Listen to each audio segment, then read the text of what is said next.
नमस्कार प्यारे बच्चों, आइए देखते हैं sample paper class 6 subject Hindi. और ये पेपर आपका 13 मार्च को है। 13 मार्च 2025 को सेम पैटर्न पे पेपर आएगा बेटे। 25 क्वेश्चन आपके 1-1 मार्क्स के, उसके बाद 2-2 के, फिर 3-3 के, और लास्ट के 3 क्वेश्चन आपके 5-5 अंकों वाले रहेंगे। ठीक है, आइए शुरू करते हैं। सबसे पहला है, चिड़िया क्या खोलकर गाती है? इसका सही आंसर है कंठ। लेखिका को शिमला का कौन सा फल बहुत याद आता है? इसका सही आंसर है काफल। केशव की बहन का नाम क्या है? यहाँ पर 4 ऑप्शन है, इसमें सही आंसर है श्यामा। किस तिथि को चांद गोल मटोल दिखाई देता है? तो इसका सही आंसर है किस तिथि को? तो इसका सही आंसर है पूर्णिमा। साथी हाथ बढ़ाना गीत में गीत में लेख की रेखा क्या है? इसमें सही आंसर है मेहनत। वैद्य जी ने मोहन की नाड़ी देखकर किसका प्रकोप बताया? वात का। तो ये प्रश्न आपके हमने बता दिए हैं। आगे बढ़ते हैं। आगे है, नागराज के मामा कहाँ रहते थे? हमारा क्वेश्चन क्या है, नागराजन के मामा कहाँ रहते थे? इसका सही आंसर है सिंगापुर। उसके बाद झांसी की रानी कविता में किसका वर्णन किया गया है? लक्ष्मीबाई का।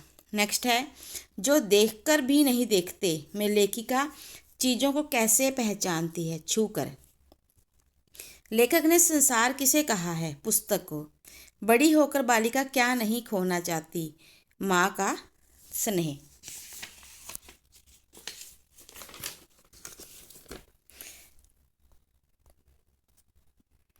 क्वेश्चन नंबर 12 है, राजस्थान का लोकप्रिय गीत कौन सा है? ढोला मारू।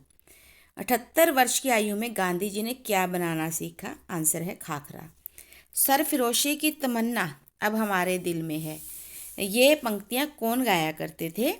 ये भगत सिंह जी और राम प्रसाद बिस्मिल दोनों ही गाते थे, लेकिन आप यहाँ पर भगत सिंह जी कर लीजिए। उसके बाद है, वन के मार्ग में तुलसीदास की तुलसीदास की किस रचना से ली गई हैं? इसका सही आंसर है कवितावली। उसके बाद है, कोई एक ऊष्म व्यंजन लिखें। इसमें श, पेट पटा श, स और ह, ये चारों आ सकते हैं, आपने को तो एक ही बोला है। उसके बाद है स्वर संधि। स्वर संधि में वैसे तो आप कुछ भी लिख सकते हैं, लेकिन मेरे ख्याल से हिम जमा आल्य यानी कि हिमालय, आप स्वर संधि में इसे लिखें। उसके बाद है, कोई एक यौगिक शब्द लिखना है। आप सेनापति लिख सकते हैं। नेक्स्ट बेटा क्वेश्चन नंबर 19, कृतज्ञ का विलोम। तो इसका सही आंसर है कृत घण, ये कृतज्ञ का विलोम है। नेक्स्ट है, महाराणा संग्राम सिंह के बड़े पुत्र का नाम? विक्रमजीत सिंह। लंका जाने के लिए हनुमान ने डैश पर्वत से उड़ान भरी? इसका सही आंसर है मैनाक। ठीक है। नेक्स्ट है, हिरण्यकश्यप के पुत्र का नाम प्रहलाद था, सही या गलत, यानी कि सत्य या असत्य? तो ये सत्य था। उसके बाद जटायु के बड़े भाई का नाम क्या था? संपाति। एक वाक्यांश के लिए एक शब्द लिखें, जो सब कुछ जानता हो। तो इसका सही आंसर है सर्वज्ञ, जो सब कुछ जानता हो, सर्वज्ञ। उसके बाद है, पंपा सरोवर के पास राम सबरी के आश्रम में गए। तो ये सत्य है, सही है।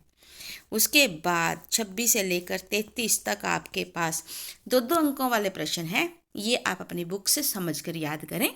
हम आपको क्वेश्चन बता रहे हैं, इम्पोर्टेंट है, हो सकता है 13 तारीख के पेपर में इसमें से बहुत सारे प्रश्न आए। तो 1-1 मार्क्स वाले हमने करवा दिए हैं, आगे आपको खुद याद करने हैं, बड़े हम बताएंगे। जैसे स्वामी विवेकानंद के अनुसार हम किससे ऊपर उठे? ठीक है, इसका आंसर लिखना है। दूसरा है, विद्या से रहित मनुष्य पशु के समान क्यों बताया गया है? तीसरा है, जीवन की सबसे सुंदर अवस्था कौन सी है? चौथा है, राजा दशरथ की सबसे प्रिय रानी कौन थी? आई थिंक कैकई, ये आएगा इसका आंसर। ब्रज में रसिया कब गाया जाता है? फिर है, मारिच किसका पुत्र था? और 32वां प्रश्न है, परमेश्वर कैसे लोगों से प्रेम करता है? और परमेश्वर मीन्स परमात्मा। क्वेश्चन नंबर 33 है, वास्तव में श्रद्धा किस गुण से उत्पन्न होती है? ठीक है, 34 से लेकर 41 तक आपके पास है 3-3 अंकों वाले प्रश्न, थोड़ा विस्तार से लिखने हैं। राम और भरत के मिलन का दृश्य का वर्णन अपने शब्दों में करें। उसके बाद है, सुग्रीव ने राम को अपने बारे में क्या बताया? वो आपने पूरा व्याख्यान लिखना है। उसके बाद 36वां क्वेश्चन है, जो देखकर भी नहीं देखते, प्रकृति का जादू किसे कहा गया है? ये हेलन केलर वाला है। फिर है, विभीषण ने रावण को क्या सलाह दी? क्वेश्चन नंबर 38 है, चिकित्सा के क्षेत्र में नागार्जुन ने क्या योगदान दिया? और क्वेश्चन नंबर 39, केशव और श्यामा ने चिड़िया के अंडों की रक्षा कैसे की? क्वेश्चन नंबर 40 है, चांद का रंग रूप और आकार कैसा होता है? और 41 है, माँ राम के ऐसे ऐसे कहने पर क्यों घबरा रही थी? ठीक है, ये प्रश्न आपने अपनी बुक से अच्छे से समझकर कॉपी पर भी नोट किए होंगे पहले से ही, उन्हें याद करके बहुत अच्छे से बिना मिस्टेक्स के लिखना है। इससे पहले आप घर पर इसे लिख लिख कर प्रैक्टिस करें। उसके बाद क्वेश्चन नंबर 42, 43 और 44 तीनों ही 5-5 अंकों के हैं, तीनों में ही ऑप्शन है, दोनों में से एक करना है। क्वेश्चन नंबर 42 है, नागराजन के एल्बम के हिट हो जाने पर राजप्पा के मन की क्या दशा हुई?